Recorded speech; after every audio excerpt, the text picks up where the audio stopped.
저는 지금까지 14만 4천이라는 숫자에 대해서 재림교인이 된 이후로 줄곧 실제 수라고 생각한 사람 중에 한 명이었는데, 우리는 내가 알고 있는 어떤 진리, 어떤 교리를 지키는 것도 중요하지만 그것이 정말 내가 제대로 잘 이해한 진리인가? 그래서 늘 다시 한번 연구해 보는 것이, 그리스도인은 계속 나아가는 사람이지 한 곳에 멈춰 있는 사람이 아니다는 거죠. 우리는 성도 간에 교제를 하는데 너는 틀렸어 라고 얘기하면 그 말을 듣는 사람 기분 나쁘죠. 그래서 너 정말 잘하고 있어, 잘하고 있는데 이 부분을 좀 더 너가 생각을 해봐야겠다. 우리가 설교를 하거나 전도를 할 때 너 틀렸어 라고 설교하거나 전도하면은 반감을 갖죠. 근데 내가 생각하는 건 이건데 당신도 좀 이거에 대해서 생각을 해보시겠습니까? 라고 제시를 하게 되면 서로 교제라는 게 이루어지고 성도 간의 교통이 이루어지는 거죠. 어떤 분은 제가 주장하고 설교하는 거에 대해서 너 틀렸어, 어떤 부분이 틀렸어, 뭐 다 틀린 건 아니고 어떤 부분이 틀렸어 라고 하죠. 근데 그게 뭐 저한테 그렇게 썩 듣기 좋은 말은 아니에요. 근데 똑같은 지적을 할 때도 참 지혜롭게 지적을 하는 분들이 있어요. 그러면 제가 이거에 대해서 내가 다시 한번 생각을 해봐야겠네. 그래서 연구를 하죠. 그래서 14만 4천에 대해서 제가 지금 재림교인이 된 게 38년하고 한 5개월 정도 지났는데, 그동안 내가 14만 4천에 대해서 갖고 있는 견해를 좀 바꾸게 다시 한번 연구를 해볼 수 있게끔 제시해 준 목사님이 있어요. 그분이 저한테 직접 말한 게 아닌데 그냥 다른 분들한테 한 말인데, 제가 옆에서 듣고 연구를 좀 해봐야겠구나, 제가 연구를 하는데 좀 도움이 됐다는 거죠. 또 다른 부분에 대해서 다니엘서를 해석하는 부분에 대해서도 다른 분들이 말했을 때는 그게 오류를 말하는 거라고 생각했는데 그분이 말하니까 다시 한번 생각을 해보게 되고, 그래서 우리가 성도는 한 핏줄이고 한 가족이잖아요. 서로를 사랑하는 마음으로 어떤 걸 제시하고 받아들이고 또 연구하고 고민하고 하면은 좋을 것 같습니다. 선지자서의 말을 읽어보면은 선지자가 항상 좋은 말을 했다가 안 좋은 말을 하고 그래요.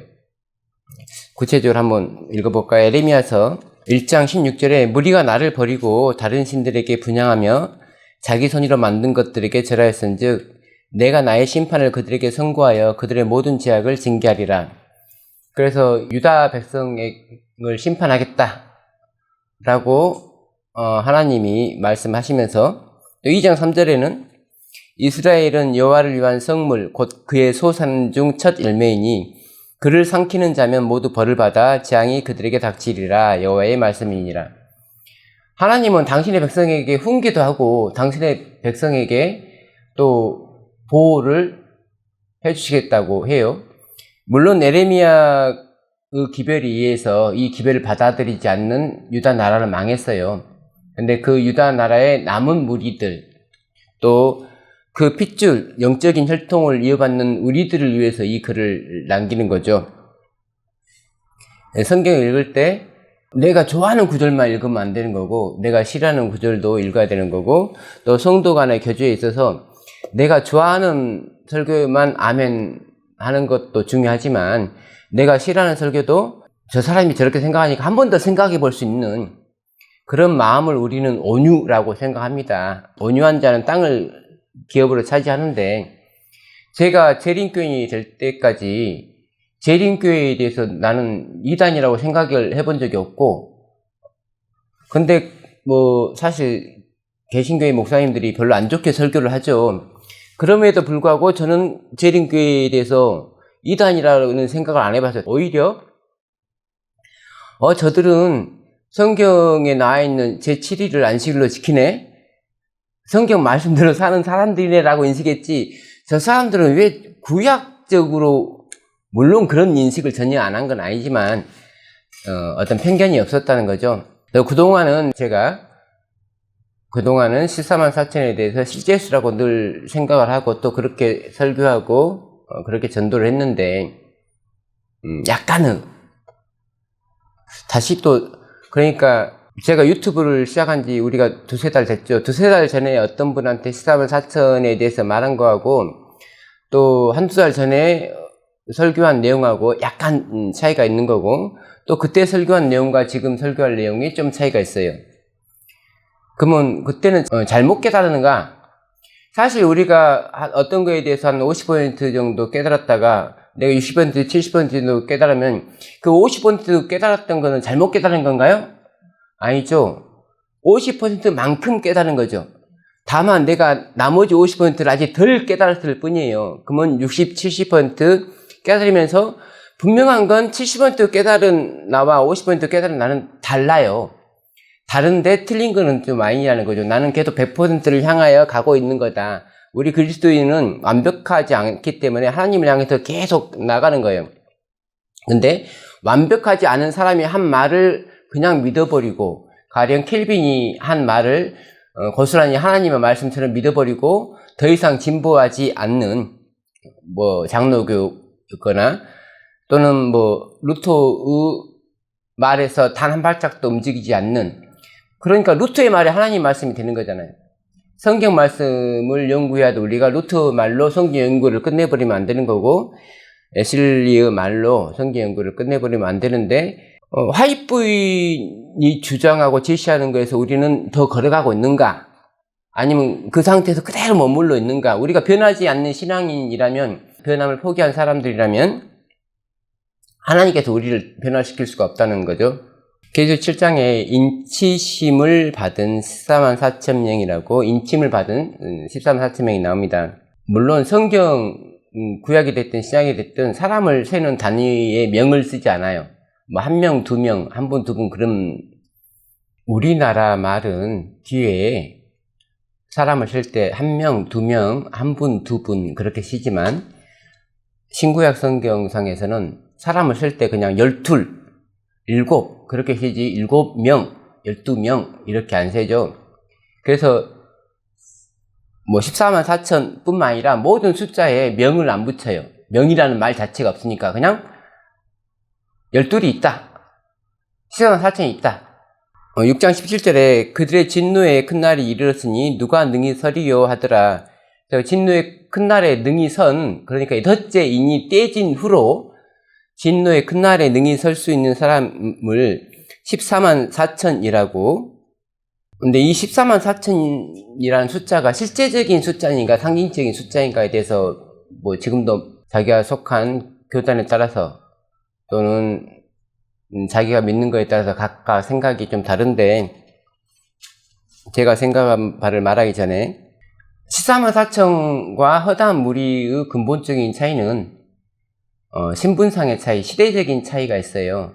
다섯째 인을 뗄 때까지의 구원받은 무리가 허다한 무리고, 여섯째 인을 뗀 후로부터의 구원받은 무리가 14만 4천인데, 먼저 계시록 20장 4절. 또 내가 보좌들을 보니 거기에 앉은 자들이 있어 심판하는 권세를 받았더라. 또 내가 보니 예수를 증언한가 하나님의 말씀 때문에 목배임을 당한 자들의 영혼들과 또 짐승과 그의 우상에게 경배하지 아니하고 그들이 이마에 손에 그의 표를 받지 아니하는 자들이 살아서 그리스도와 더불어 1000년 동안 왕 노릇하니.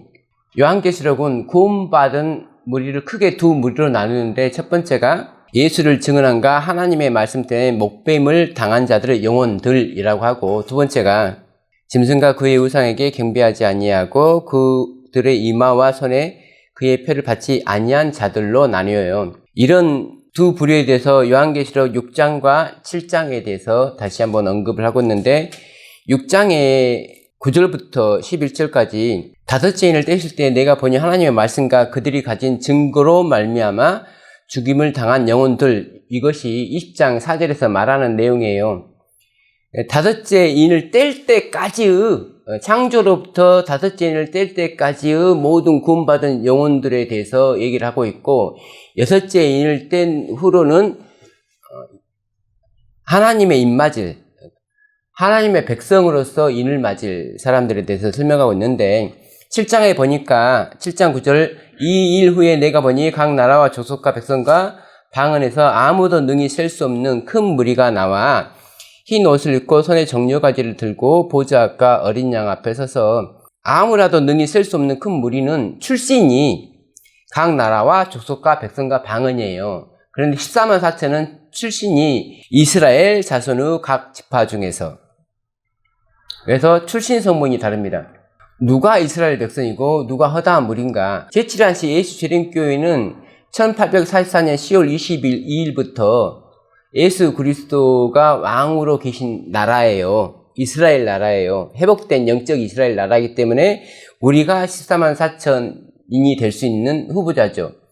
다른 교회, 다른 시대 사람들은 자격이 없어요. 그들이 구원받는 것은 각 나라와 족속과 백성과 방언에서 구원을 받는 것이지 이스라엘 자손이기 때문에 구원받는 게 아닙니다. 또 이스라엘 자손 중에서 14만 4천이기 때문에 모든 이스라엘이 구원받는 게 아닌데, 14만 4천은 셀 수 있는 숫자죠.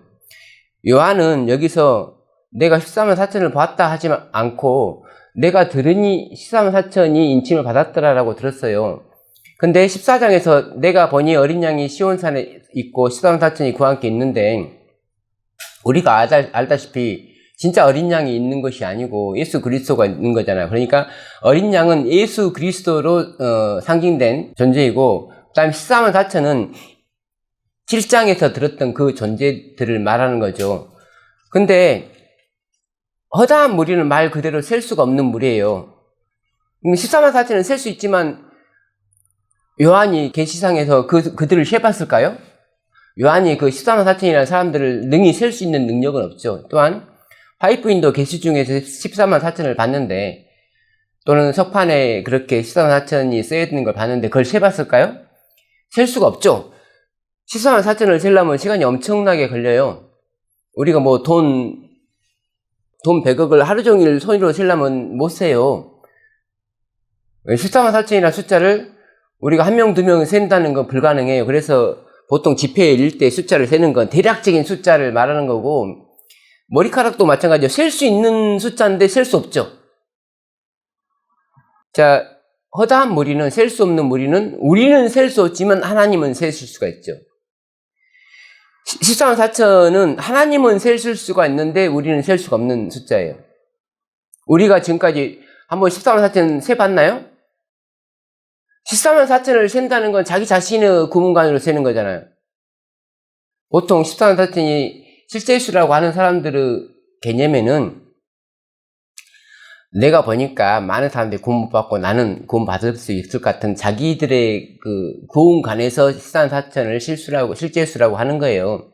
14만 4천이 상징수라고 주장하는 분들은 내가 좀 구원받기에 너무 좀 약해, 나 같은 사람이 구원받는 건 좀 힘들 것 같아. 그래서 좀 하나님께서 많은 사람들을, 비교적 많은 분들을 구원을 해줬으면 좋겠어. 그래서 상징수였으면 좋겠다는 거죠. 이게 상징수가 됐든 실제수가 됐든 그걸 믿는 사람들의 시각이, 구원관이 좀 문제가 있다는 생각이 들어요. 그래서 제가 존경하는 목사님이 이렇게 힌트를 주셨기 때문에 다시 한번 연구해서 말씀을 드릴 수 있는데, 고린도전서 15장 4절로 9절, 장사 지낸 바 되셨다가 성경대로 사흘 만에 다시 살아나사 게바에게 보이시고 후에 12 제자에게와 그 후에 500 형제에게 일시에 보이셨나니 그 중에 지금까지 대다수는 살아있고 어떤 사람은 잠들었으며, 5절에 게바에게 보이시고 후에 12 제자에게와, 12 제자 안에 게바가 포함이 됐는데 12 제자라는 표현을 쓰고 있죠. 근데 게바를 빼더라도 사실 가룟 유다가 죽은 후에 예수님께서 보여주셨기 때문에 11 제자에 이제 맞죠. 이 12이라는 숫자를 진짜 한 명, 두 명 그렇게 세갖고 12명이 아니라 고유명사화된 거라고 생각을 해야 됐죠. 12제자, 뭐 제자들을 가리키는데 12이라는 수는 제자들의 수가 충만하다는 뜻이에요. 계시록에 7교회가 나오는데 교회 수가 7개란 뜻이 아니고 당대의 모든 교회들에게 편지를 보내는 것처럼 전 시대의 교회를 7개로 보는 것처럼 그 당시의 교회만 생 것이 아니고 그 당시 모든 교회를 7개를 하는 거고 전 세대적인 모든 교회를 7교회라고 하는 것처럼 이 12라는 숫자는 제자들의 수를 12로 한정하는 개념이 아니고 제자들의 수를 충만하게 하는 숫자예요. 그 후에 야고보에게 보이셨으며 그 후에 모든 사도에게와 맨 나중에 만삭되지 못하여 난 자 같은 내게도 보이셨느니라. 모든 사도에게 보이셨다고 했으면서 자기에게도 보이셨다. 모든 사도와 자기를 떨어뜨려. 그런데 9절 나는 사도 중에 가장 작은 자라. 그래서 여기서 말하는 사도도 누구 이렇게 일일이 지칭하고 세는 개념이 아니라 고유명사화된 사도를 일컫는 거예요. 사도행전 13장 43절 회당의 모임이 끝난 후에 유대인과 유대교에 입교한 경건한 사람들이 많이 바울과 바나바를 따르니 두 사도가 더불어 말하고 항상 하나님의 은혜 가운데 있으라 고난이라. 그래서 바울과 바나바를 두 사도라고 누가는 칭하고 있습니다. 14장 14절 두 사도 바나바와 바울이 듣고 옷을 찢고 무리 가운데 뛰어 들어가서 소리 질러. 그래서 바울과 바나바가 사도예요. 우리가 12사도 하면은 사도는 12명이어야 된다고 생각하실 거지만 이 12이라는 숫자 자체가 12명으로 한정하고 있지 않다는 거예요. 근데 이제 이걸 한정하고 있다고 생각하는 사람이 누구냐면 베드로가 그렇게 생각했다는 거죠. 베드로가 볼 때 12명이어야 되는데 가룟 유다가 죽어서 11명이기 때문에 그것을 숫자로 인식한 베드로는 12명을 만들고자 했어요. 그래서 제비 뽑아서 마띠아를 뽑아서 12명을 만들었죠. 하지만 예수 그리스도께서 12사도를 만드는 건 숫자를 12명으로 제약하기 위해서 만드신 것이 아니고 12이라는 수가 충만을 뜻하는 수기 때문에 이렇게 12를 한정하지 않는다는 게 뭐냐면 바울과 바나바가 들어가면 자기들이 뽑은 마띠아까지 해서 14명이 되는 거잖아요. 그러면 베드로 입장에서는 아니 예수님께서는 사도를 12명으로 제한했으니까 너네들은 사도 아니야. 근데 예수님이 직접 사도인 바울과 사도인 바나바를 직접 보냈잖아요. 그래서 10이라는 숫자가 사도의 숫자를 제한하는 숫자가 아니고 또 그 당시에만 사도가 있는 게 아니라 각 시대별로 하나님께서는 사도를 보내시는데 자, 7교회가 그 당시의 교회가 아니고 각 시대의 교회이듯이 계시록 1장 20절 네가 본 것은 내 오른손에 7별의 비밀과 또 7금촛대라. 7별은 7개의 사자요. 그래서 하나님께서는 7교회의 사자, 각 시대에 당신의 사자를 가지고 있다는 거예요. 이 사자들이 모였을 때 우리는 그걸 사도라고 하죠. 계시록 22장 16절 나 예수는 교회들을 위하여 내 사자를 보내 이것들을 너희에게 증언하였노라. 하나님께서는 7별, 곧 7사자를 가지고 있는데 이 뜻은 사자가 7에 한정된다는 게 아니고 모든 시대에 하나님께서 사자를 보낸다는 뜻이에요. 계시록 21장 14절 그 성의 성곽에는 12기초석이 있고 그 위에는 어린 양의 12사도의 12이름이 있더라. 하나님께서 사도의 수를 한정되게 12명이라고 한다면 여기에 마띠아가 들어가야 됩니까? 바울이 들어가야 됩니까? 바나바가 들어가야 됩니까? 그래서 이 말은 12사도라고 하는 것은 숫자를 한정하는 숫자가 아니라 각 시대에 예수님 당시만 또는 예수님이 예수님이 돌아가기 전에 임명했던 그 12명을 말하는 것이 아니고 전 시대에 계속해서 하나님이 보내는 사자들의 충만한 숫자가 12이다. 그래서 우리가 이거를 12사도 12이름이니까 하나, 둘, 셋, 넷, 다섯 이렇게 12명이라고 셀 수 있는 이름이라고 생각하시면 안 된다는 거죠. 이런 이해 속에서 14만 4천은 실제 수가 될 수 없다는 결론에 이르러요. 왜냐하면 12지파, 충만한 수잖아요. 각 지파에 우리는 한국말로 12,000이라고 하지만 실제로 애국에서는 만이라는 단어가 없기 때문에 12,000이라고 하죠. 12 곱하기 1000. 1000은 그 당시의 숫자 중에 가장 큰 숫자예요. 천천만만이라고 우리 성경에 번역된 것도 사실 천천, 십천이라고 하는 거잖아요. 가장 많은 숫자인 1000과 그 다음에 가득 찬 숫자인 12를 보태서 12,000, 12,000이 되는 거예요. 각 지파에. 그래서 12지파가 충만한 야고보 말을 좀 들어볼까요? 하나님과 주 예수 그리스도의 종 야고보는 흩어져 있는 12지파에게 문안하노라. 우리가 그 당시에 이스라엘은 다 망했기 때문에 이 흩어져 있는 12지파는 영적인 12지파라고 생각을 하시면 되죠. 우리는 다 그 12 안에 들어가요. 충만하다는 거죠. 그래서 14만 4천도 144천이에요. 많이 그날에는 없으니까 144천. 그러니까 12를 12번, 12만 해도 충만한데 12를 다시 12라고 12 곱하기 12가 돼서 144잖아요. 충만하고 충만한 숫자죠. 그래서 14만 4천이라는 수를 제시하는 건 뭐냐면 이스라엘 백성, 곧 재림교회 내에서 재림 신앙을 가진 사람들이 충만하게 구원을 받을 수 있다는 뜻이에요. 그 충만이 다 완성이 됐을 때 예수 그리스도께서 재림하시는 거예요. 그럼 또 반대로 생각해서 충만하지 않으면 예수님께서는 재림하실 수가 없는 거죠. 그 수는 하나님만 아시죠. 로마서 11장 25절 26절 형제들아 너희가 스스로 지혜 있다 하면서 이 신비를 너희가 모르기를 내가 원하지 아니하노니 이 신비는 이방인이 충만하게 들어올 때 오기까지. 수를 정해놓은 게 아니에요. 우리가 다시 계시록으로 갑시다. 계시록 6장 10절 큰 소리로 불러 이르되 거룩하고 참되신 대주제여 땅에 거하는 자들을 심판하여 우리 피를 갚아주지 아니하시기를 어느 때까지 하시려 하나이까 하니 각각 그들에게 흰 두루마리를 주시며 이르시되 아직 잠시 동안 시대에 그들의 동무종들과 형제들도 자기처럼 죽임을 당하여 그 수가 차기까지 하라 하시더라. 사실 여기에서도 수라는 단어는 원문에 없죠. 그래서 다시 어떻게 해석해야 되냐면 동무종들과 형제들도 자기처럼 죽임을 당하여 차기까지, 이루어지기까지, 충만할 때까지 라고 번역을 하시면 됩니다. 근데 이 말은 뭐냐면 죽으라는 말 뜻이 아니고 죽을 수 있는 예수 그리스도를 위해서 순교할 수 있는 사람들을 뜻하는 거예요. 구원받은 무리는 크게 두 무리인데 14만 4천과 그 다음에 다섯째인 때까지의 영혼들인데 이 영혼들의 특징은 하나님의 말씀과 그들이 가진 증거로 말미암아서 죽임을 당할 수 있는 그 영적인 분량이 장성한 분량이 충만한 영혼들을 뜻하는 거예요. 근데 이들의 불만이 뭐냐면은 죽임을 당한 영혼들이 제단 아래에 있다는 거예요. 성소의 뜰에 제단이 있죠.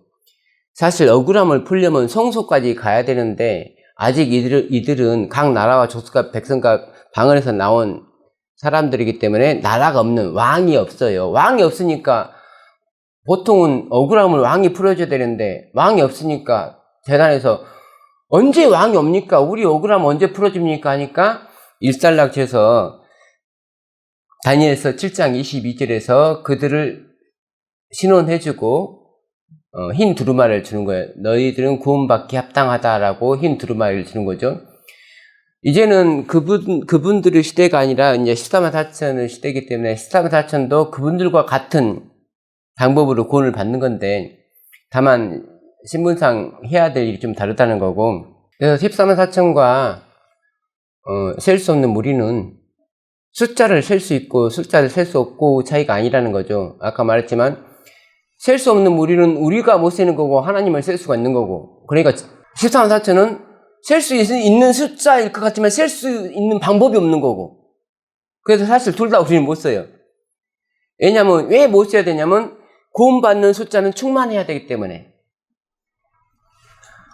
하나님이 시간이 없어갖고 막 구원을 어느 정도 제한을 하는 게 아니라는 거죠. 구원을 할 수 있는 사람들은 장성한 익은 곡식들은 다 한 톨도 남기지 않고 수확을 하시겠다는 겁니다. 그래서 14만 4천과 허다한 무리의 차이는 14만 4천은 6째인을 뗀 이후로, 그러니까 1844년 경부터 그 이전의 사람들은 14만 4천이 될 수가 없는 거죠. 셀 수 없는 무리가 시간의 제약을 받는, 한때, 두때, 반때라는 시간의 제약을 받는 무리라면 14사체는 시간의 제약을 받는 게 아니고, 왜냐면 남은 때가 없으리 라고 했기 때문에 계시록 10장에 창조하신 이를 가리켜 맹세하여 이르되 지체하지 아니하리니 시간이 다시 없으리니. 그래서 시간의 구애를 받는 13사체냐 아니요. 이 말은 시간을 아무리 기다려도 가만히 있으면 절대 예수 그리스도는 재림하지 않는다는 거예요. 역으로 셀 수 없는 우리는 정말 구원을 받고 싶어도 그 시간이 다 되기까지 차지 않으면 구원을 못 받듯이 14사체는 시간과 상관없기 때문에 우리가 예수님 곧 오신다, 예수님 곧 오신다 라는 말 자체가 저 사람들은 13사천 이내에 해야 될 일을 전혀 모르고 있구나 라는 생각이 들게 하는 거죠. 우리는 지금 일요일 법령을 기다리죠. 일요일 법령을 기다린 지 거의 180년이 되는데 왜 일요일 법령이 안 내리냐는 거죠. 우리가 생각할 때 일요일 법령만 내리면은 금방 예수님 오실 수 있고 우리도 전도를 더 잘할 수 있을 것 같은데 왜 안 내리는가냐는 거죠. 근데 일요일 법령이 내리는 이유에 대해서 우리가 몰라서 그래요. 가장 중요한 게 우리가 새 천사의 기별을 전하면서 새 천사의 기별이 뭔지를 모르고 전하기 때문에 문제예요. 그래서 18장에 천사가 와서 그 영광으로 땅을 환하게 할 때 우리가 새 천사의 기별을 제대로 깨닫지 못하고 전하고 있었네? 우리가 그동안 어두운 가운데 있었네? 라고 해주는 게 18장 천사예요. 아그노와 존수가 왔을 때 그런 작은 빛을 주는 거잖아요, 교회한테. 근데 그 빛을 교회가 거절하는 거잖아요. 거절했잖아요.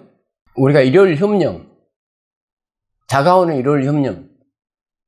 말이 틀린 말이죠. 일요일 협령이라는 말은 틀린 말이죠. 일요일날 쉬라는 법령은 진작에 내렸죠. 왜냐면은 일요일은 법정 공휴일이기 때문에 법에서 정한 공휴일이고 누구라도 일요일에 일을 강제로 하는 법은 없어요. 그러니까 일요일은 법에서 보장해주는 쉬는 날이에요.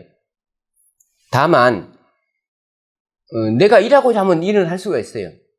그럼 여러분이 이렇게 생각할 거예요. 일을 하고 싶어도 일을 하면 안 되는 그걸 일요일 협령이라고 생각하실 건데 짐승의표가 일요일 협령이 아니죠.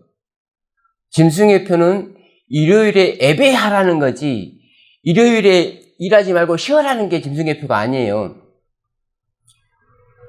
일을 하고 싶어도 직장이 없는 사람들은 그래서 짐승의표는 일요일을 예배하라, 일요일을 경배하라는 표지 일요일에 쉬라는 표가 아니다. 그러면 일요일을 예배하라는 것은 일요일에 어떻게 예배를 하라는 거죠? 뭐 자기 집에서 다 안방에서 예배를 드리면 누구 아나요? 그게 아니고 일요일을 예배하라는 것은 일요일에 예배하라는 거죠. 근데 일요일에 예배를 하려면 그건 자기가 선택하는 게 아니고 교회가 선택하는 거잖아요. 내가 다니는 교회가 이렇게 법령이 내렸고 일요일에 교회를 가라 가니까 일요일에 교회를 가야 되는데 우리 교회는 토요일만 문을 여는 교회잖아요. 토요일만 예배를 드리는 교회인데 법령에 의해서 일요일도 문을 열면은 그게 짐승의 표를 받는 건데 자 예언의신 말씀을 참고하면은 일요일을 선교의 날로 우리가 삼을 수가 있는 거잖아요. 그리고 일요일날 예배도 드릴 수가 있는 거잖아요. 짐승의 표가 내리기 전에는 일요일날 예배를 드려도 돼요. 근데 짐승의 표가 내리면 내가 그 짐승을 경배하는 표가 돼버리는 거예요.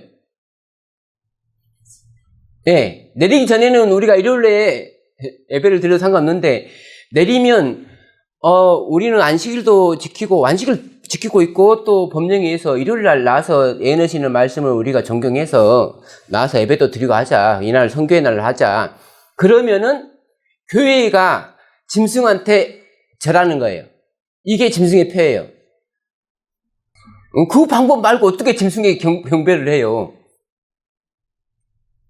각 집마다 돌면서 경배했어요 안 했어요 물어볼 거예요. 오늘 일요일 예배 드렸어요 안 드렸어요 예배할 거예요. 그래서 요한계시록 18장에 11절 땅의 상인들이 그를 위하여 울고 애통하는 것은 다시 그들의 상품을 사는 자가 없습니다. 그 상품은 중간 생략하고 13절 종들과 사람의 영혼들이라. 교회는 포교를 하는 종교단체예요. 그러니까 너희는 가서 모든 민족으로 제자 삼아 아버지, 아들과 성령의 이름으로 침례를 주고 내가 너희에게 분부한 모든 것을 지키게 해야 되는데, 그러려면 어떻게 포교하냐면 예배를 통해서 포교를 하는 거예요. 물론 전도회를 통하죠. 통하는데 전도회 뭐 맨날 하는 게 아니잖아요. 며칠 해가지고 그때부터는 계속, 또는 전도회가 없더라도 평소에 사람들이 이렇게 교회에 예배드리러 오잖아요. 그러면서 설교 말씀을 통해서 전도를 하는 거잖아요. 그래서 어떤 교회든지 일요일에 문을 열지 않는 교회는 포교를 못하게 하는 거예요. 그러면 안식일에 예배를 드릴 수가 없잖아요, 교회가. 그러면서 일요일도 문을 열고 예배를 드려야 되고 안식일도 문을 열고 예배를 드려야 되는 거죠. 근데 좋게 생각하면 더 선교가 잘 되는 거고, 나쁘게 생각하면 우리가 일요일에 동의를 하는 게 되잖아요. 교회가 동의를 하는 게 되잖아요. 계시록 13장 8절. 죽음을 당한 어린 양의 생명책에 창세 이후로 이름이 기록되지 못하고 이 땅에 사는 자들은 다 짐승에게 경배하리라. 짐승에게 경배하는 방법은 생명책에 기록되지 않으면 경배를 하는 거예요. 내가 짐승에게 경배하지 않았기 때문에 생명책에 기록되는 게 아니고, 내가 하나님의 인을 맡는 게 아니고, 내가 하나님의 인을 맡았기 때문에, 내가 생명책에 기록됐기 때문에 짐승에게 경배하지 않는 거예요.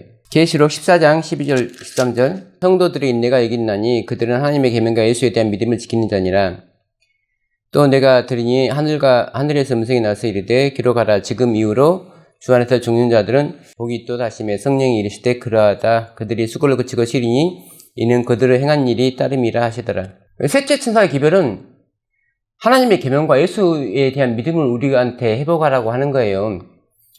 그걸 다른 측면에서, 우리가 하나님의 계명과 예수에 대한 믿음이 없으면 짐승의 표를 받게 됩니다, 그 말이에요. 이 짐승의 표를 안 받는 방법은 뭐냐면 하나님의 계명을 지키고 예수의 믿음을 가지면 되는 거예요. 이걸 인식하지 못하면은, 그래서 생명책에 기록된다는 걸 인식하지 못하면 계속 우리는 짐승의 표를 안 받는 방법만을 생각할 거예요. 근데 우리가 예상했던 대로 짐승의 표가 내리지 않으면 그게 문제가 되는 거죠. 우리는 짐승의 표가 내리면은 사거나 팔거나 하지 못할 걸로 알고 있는데, 막상 그런 방식으로 내리는 게 아니고 교회가 일요일에 예배 드리는 걸로 바뀌어버리면 우리는 거기에 대한 대책이 없는 거예요. 그냥 우리는 평소에 다니던 교회 계속 다니는 거예요. 왜냐하면 안식일에도 우리는 예배를 들고 갈 수 있고, 내가 일요일에 그 교회 안 가도 돼요. 근데 내가 토요일에 간 걸로 나는 짐승의 표를 받는 거예요. 왜냐하면 그 교회가 일요일에 문을 열었기 때문에, 공식적으로 그 교회는 일요일에 예배를 드리는 교회가 됐기 때문에, 나는 내 신앙상 안식일에만 가서 예배 드리고 일요일은 안 갔는데, 바쁘다고 안 갔는데, 그럼에도 불구하고 나는 짐승의 표를 받는 거예요. 이걸 경고를 해주는 게 셋째 천사 기별을 얼만큼 우리가 이해하고 있느냐에 따라서 결정이 된다고요. 내가 구원받지 못하면은, 내가 구원의 계획, 구원의 경륜을 이해하지 못하면은, 우리가 아무리 개인적으로 경건하더라도, 계시록 1장 12절 15절. 또 내가 보니 죽은 자들이 큰 자나 작은 자나 그 보좌 앞에 서 있는데 책들이 펴있고 또 다른 책이 펴있으니 곧 생명책이라. 죽은 자들이 자기의 행위를 따라 책들에 기록된 대로 심판을 받으니. 15절. 누구든지 생명책에 기록되지 못한 자는 불못에 던져지리라. 결국은 생명책에 기록되는 게 중요한 거지. 그러니까 하나님의 인을 받는 게 중요하지, 짐승의 표를 안 받는 게 중요하지 않다는 거죠. 왜냐하면 우리는 짐승의 표가 어떻게 내리는지 성경을 연구하지 않고서는 모르기 때문에, 구원의 계획을 이해하지 않고서는 짐승의 표를 받을 수 없는 상태에 놓이기 때문에 그렇습니다.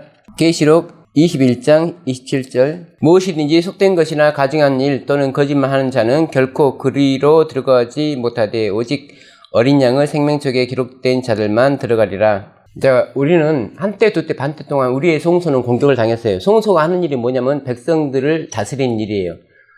그래서 백성들을 심판하고 백성들을 구원하는 일이에요. 근데 그 기능을 한때 두때 반때 동안 제대로 못하는 거예요. 근데 송소를 우리가 조목조목 분해를 해보면 뜰이 있고 송소의 첫째 칸이 있고 송소의 둘째 칸 뒤송소가 있죠. 근데 1517년에 마틴 루터가 마치 성소의 기별, 칭의의 기별을 회복한 걸로 보이죠. 근데 분명히 예언은 한때와 두때와 반때 동안 성소가 공격을 받고 하나님의 백성이 공격을 받고 있어요. 공격을 받고 있는 상황에서 어떻게 회복을 해요? 그 회복은 한때와 두때와 반때가 지나야지 회복이 되는 거잖아요. 정확히는 1844년 10월 22일이 돼야지 성소가 정결하게 되고 성소 진리가 회복되기 시작하는 거예요. 성소 진리 회복은 교회의 일이에요. 다섯째 인을 뗄 때까지는 제단 아래에 있는 영혼들이잖아요. 아브라함 때 성소가 없었듯이, 왜냐하면 개인한테는 성소가 필요 없는 거고 한 민족으로서의 국가, 한 민족으로서 교회가 생겼을 때만이 성소가 필요한 거예요. 그래서 다섯째 인을 뗄 때까지는 성소가 필요 없는 사람들이에요. 나라가 없는데 성소가 필요해요. 그래서 여섯째 인을 떼야지 성소가 필요해요. 그래서 성소 진리는 여섯째 인을 뗄 때 해야지 회복이 되는 거예요. 그래서 1888년에 와그나와 존스를 통해서 하나님께서는 크신 자비를 베푸셔서 칭의의 기별을 회복했죠. 근데 칭의의 기별은 다시 한번 말씀드리지만 뜰에 있는 거잖아요. 뜰에서 용서받는 거잖아요. 이건 일반인들도 할 수가 있는 거죠. 성소가 없는 백성들도 뜰에서 그걸 받을 수 있는 거잖아요. 근데 제7안식 예수지림교회의 운명은 뭐냐면은 성소의 진리를 회복하는 거예요. 성소가 있는 교회. 그래서 성소의 첫째 칸에서 교회의 죄가 용서를 받아야 되는 거예요. 성소의 첫째 칸에서 교회의 죄를 용서받기 위해서 생긴 교회예요. 교회의 죄가 용서를 받으면 이 첫 열매의 죄가 용서받았을 때 6,000년 동안 모든 사람의 죄가 용서받는 시험편이 되는 거예요.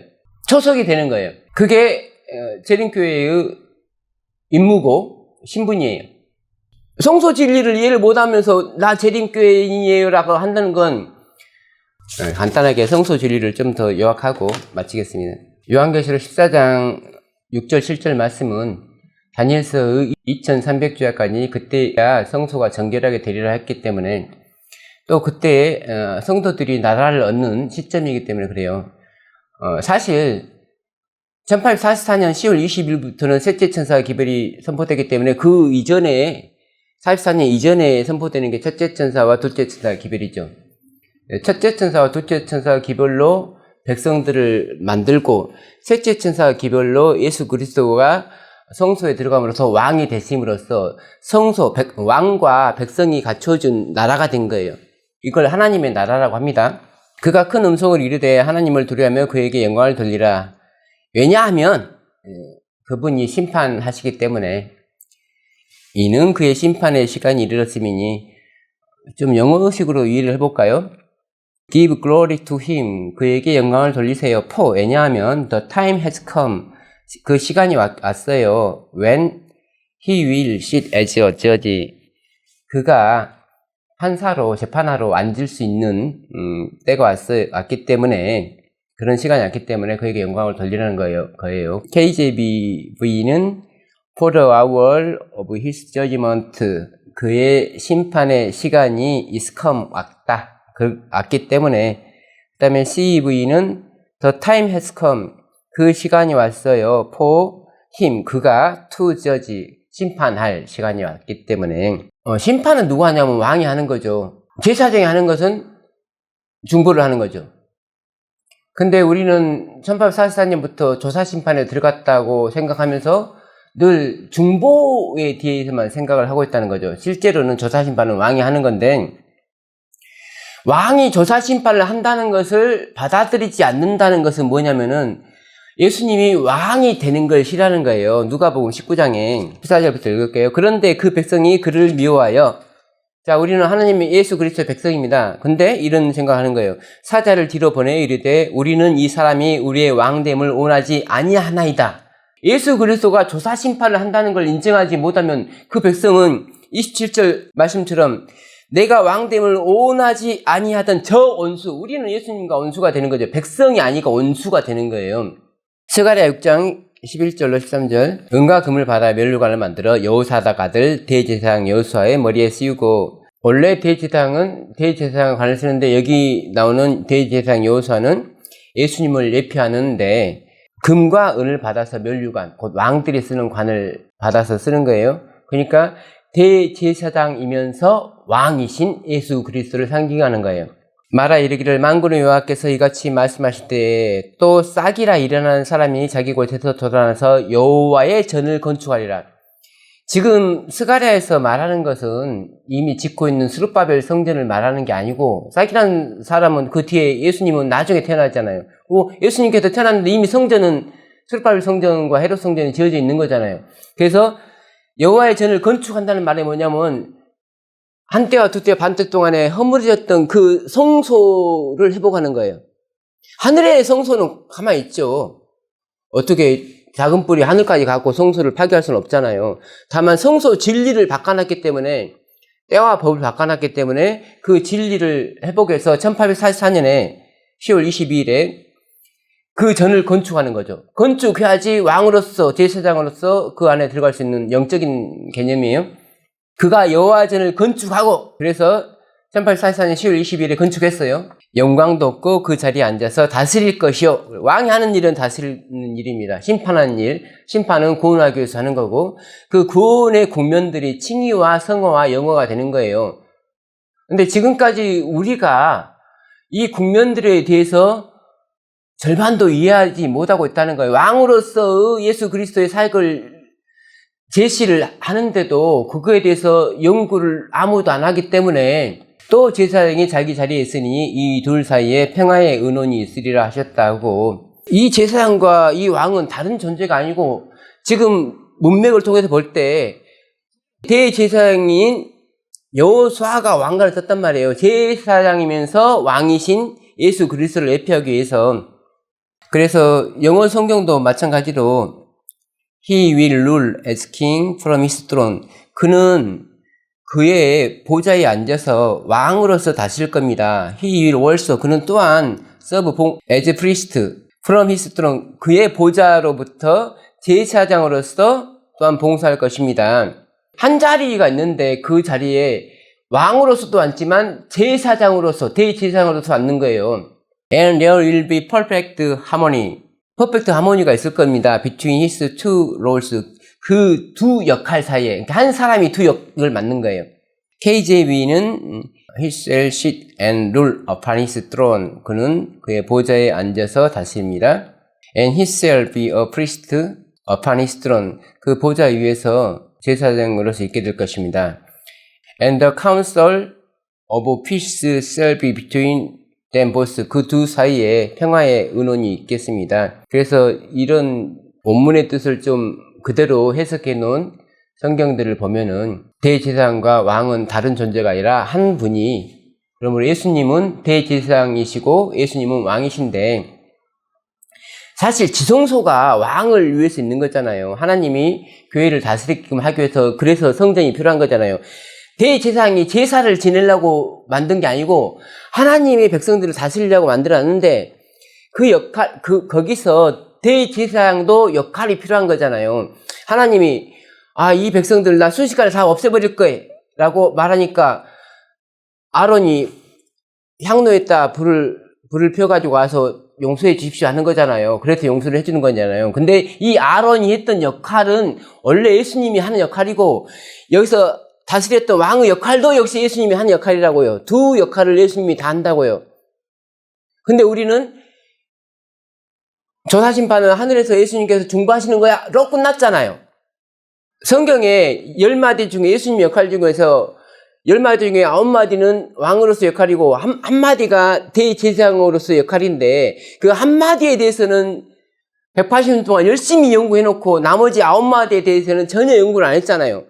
왕이 심판을 해야지, 심판이 끝나야지 예수님이 오시는데, 왕으로서 예수님의 역할에 대해서 아예 연구도 안 하고 우리가 해야 될 일에 대해서 아무런 누구도 연구를 안 했기 때문에 예수님이 못 오시는 거예요. 재판이 끝나야 오죠.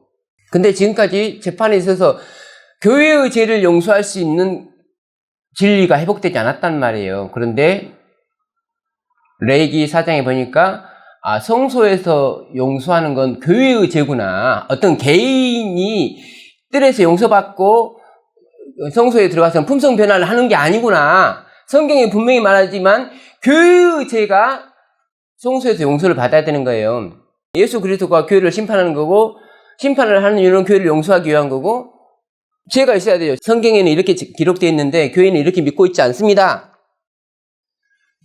그러면 제가 그렇게 말하면, 아, 성경에 그렇게 말한 건 당신이 잘못 깨닫고 있네요 라고 말하려면 성경으로 저의 잘못을 지적해야 되는데, 뭐 천문학을 막 장황스럽게 설명한달지 예언의 설명한달지 그거는 본인의 죄를 변명하는 거지, 아, 우리가 죄인이구나 라는 걸 깨닫지 못하는 거예요.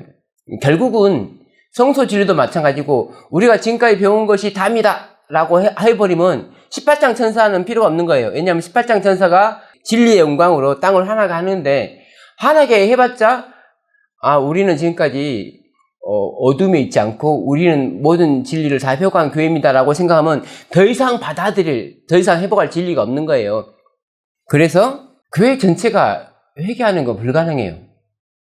결국은 우리가 짐승의 표를 받는 건, 우리가 짐승의 표를 안 받아야겠다라는 의지에 의해서 받아들이고 안 받아들이는 게 아니고, 우리가 생명책에 기록되지 못해서 짐승의 표를 받는데, 생명책에 기록되는 건 용서를 받았기 때문에 생명책에 기록되는 거예요. 하나님께서 첫째 천사, 둘째 천사, 셋째 천사 기회를 통해서 보내신 건 뭐냐면은, 셋째 천사를 통해서 율법을 보내셨고, 그 율법을 통해서 우리가 죄인임을 깨달은 개인적인 사람들이 구원받을 수 있는 칭의의 진리를 우리가 아브라함과 존수를 통해서 회복하기 시작했고, 마지막으로는 성소의 첫째 칸에서 이루어지는 교회의 죄가 용서받는 이 마지막 관문이 남아있단 말이에요. 근데 이 마지막 관문에 대한 용서에 대한 이해 자체를 못하고 용서의 필요성 자체를 느끼지 못하면서 어떻게 용서를 받냐는 거죠. 에레미야 5장, 너희는 예루살렘 거리로 빨리 다니며 그 넓은 거리에서 찾아보고 알라. 너희가 만일 정의를 행하며 진리를 구하는 자를 한 사람이라도 찾으면 내가 이 성읍을 용서하리라. 사람이 많다고 구원에 유리한 게 아니고 그 속에 진리를 행하는 사람이 있어야 되는데, 이미 우리는 모든 진리를 가지고 있다고 생각해버리면 진리가 회복될 수가 없는 거예요. 그래서 계시록 3장에 17절, 네가 말하기를 나는 부자라 부유하여 부족한 것이 없다. 우리는 진리를 가진 교회이고 이미 진리를 다 회복했어라고 하는 모습이 우리는 부자입니다 라고 하는 거예요.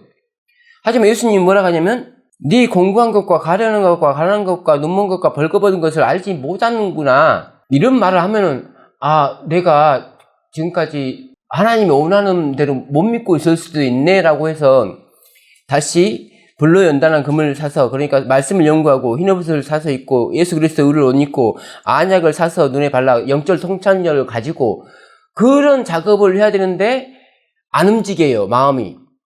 그래서 하나님께서 강력한 말씀들을 주시죠.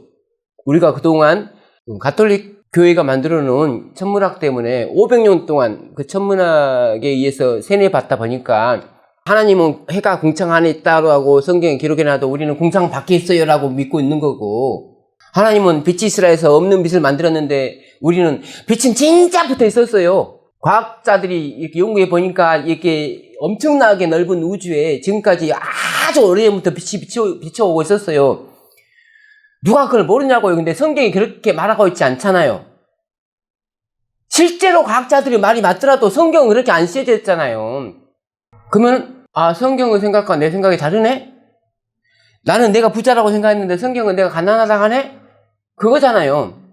저는 왜 이런 설교를 녹음하고 유튜브를 통해서 우리 재림교인들에게 왜 보내느냐, 여러분이 제 말을 다 그대로 받아들이라는 게 아니고 제가 제시한 말에 따라서 성경을 연구하시라는 거죠. 누구든지 성경의 진리로 무장하지 않으면 다 짐승의 표를 받을 수밖에 없다는 거예요. 내가 시골에 들어가서 사니까, 내가 자급자족을 할 수 있으니까 짐승의 표를 안 받겠다? 재림교인 이유가 구속의 경륜인데, 구원의 경륜에 가장 밀접한 교회임에도 불구하고, 그 교회의 교인임에도 불구하고, 에스겔 3장 17절, 인자야 내가 너를 이스라엘 족속의 파수꾼으로 세웠으니 너는 내 입의 말을 듣고 나를 대신하여 그들을 깨우치라. 가령 내가 악인에게 말하기를 너는 꼭 죽으리라 할 때에 네가 깨우치지 아니하거나 말로 악인에게 일러서 그 약한 길을 떠나 생명을 구원하게 하지 아니하면 그 악인은 그의 죄악 중에서 죽으려니와 내가 그의 피값을 내 손에서 찾을 것이고 내가 악인을 깨우치되 그가 그의 악한 마음과 악한 행위에서 돌이키지 아니하면 그는 그의 죄악 중에서 죽으려니와 너는 네 생명을 보존하리라. 우리가 멸망을 한다면 멸망하는 이유를 알아야 되잖아요. 조사심판이라고 하는 게 나는 아무것도 몰랐는데 하나님이 어느 날 와서 나를 심판한다는 건 조사심판이 아니죠. 그래서 조사심판은 기별로서 교회에 오는 거예요. 와그너와 존스를 통해서 기별을 지냈잖아요. 여러 기별들을 통해서 사람들이 율법을 해보게끔 했잖아요. 근데 이 마지막 때에 아무런 기별도 안 주시고 하면은 우리는 하나님 나한테 이런 말 해준 적이 없잖아요. 그래서 말씀을 드리는 거예요. 우리가 망하더라도 우리가 멸망하더라도 왜 멸망하는지는 하나님께서 우리에게 충분히 기회를 주셨구나. 내가 내 종 선지자들을 부지런히 보내고 부지런히 보냈다고 하듯이 하나님께서 당신의 사자를 부지런히 보내고 부지런히 보내고 하는 거예요. 그 사자들이 말을 해줘야지 되는 거잖아요. 그래서 말은 해야 돼요. 듣든지 안 듣든지 말은 해야 됩니다. 오늘 설교는 이렇게 마치겠습니다.